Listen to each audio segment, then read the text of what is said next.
Hi guys, we're gonna be doing another night vision shootout today. Today we're testing a couple of Gen 3s, both in the MX-10160 format. Both are probably around Omni 6 era. One is the same tube we tested on the previous video, the Silver Bullet Aviator tube, the one that I consider my most precious tube, against another tube that it's got a blem on it, but it's also a pretty good tube. So you guys can see that even tubes that have blems on them still pretty decent to own. They can help a lot. Anyway, so here we are in Wisconsin in December.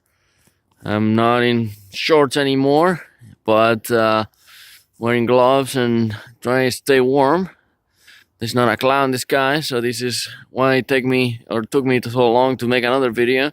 Because finding a day like today during winter in here, it's pretty difficult. The moon is almost gone.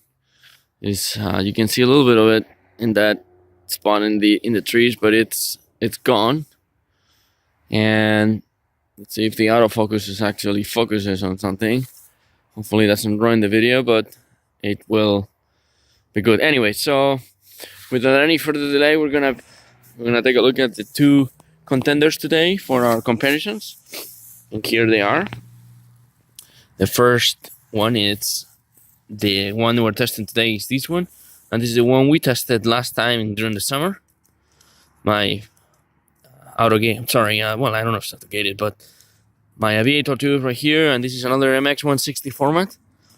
They're both probably around the same era, maybe 5.6, I'm not sure, but they're both really good tubes.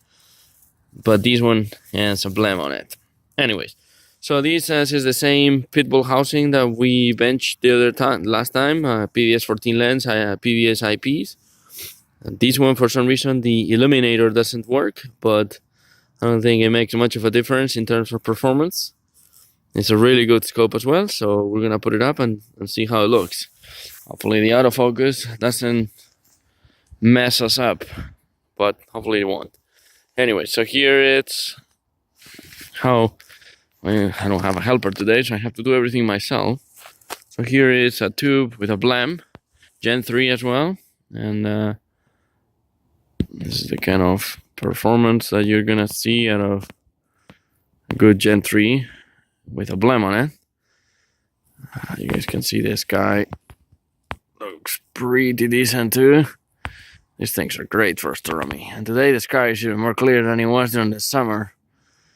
During the summer, where we have now Orion, we would have Scorpio, but I guess that doesn't matter for terms of comparison. So this is the Gen 3 Aviator tube. Well, it's an MX-10160. I don't think it's a Silver Bullet. It has a silver cap, but it's not a Silver Bullet. And there's the big blem that is at the bottom, but as you can see, it doesn't really affect much function on the device. Anyways, so it's a decent scope for sure. And now we're gonna test it against the Silver Bullet Aviator tube that I have in here, the one we benched this summer. This one is my most precious tube, like I like to call it. And it's a really good, only 5 or 6 era performance. I think it's made by ITT. I'm not sure, I think it's ITT. The gauge, I think it is what it says. Anyway, so here it's the one we benched this summer. And let's see if I can actually, because I'm holding the phone slightly different than how I did it during the summer.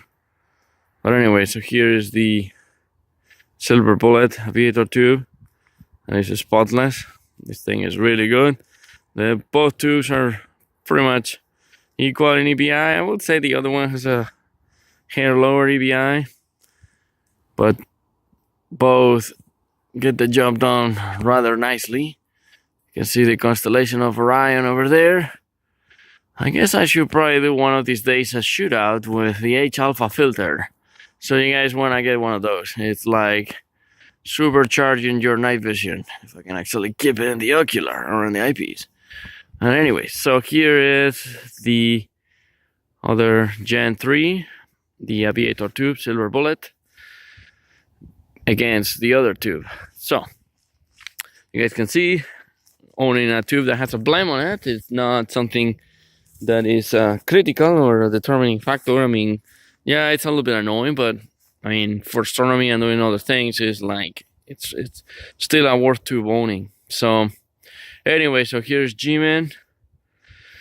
Oh, I forgot to say, I shot this one, I think, with a little bit higher ISO. I think I shot this one with ISO 5400 instead of 3600, I think it was the other one. So you guys can see how it looks a little more close to what the natural naked eye sees. And this is pretty much how my eyes see this thing. And then again, my eyes are not dark adapted because, I mean, I just came from the street in here, which everything, as you guys can see, there's a lot of light where all these houses are. So anyway, so there you guys have it.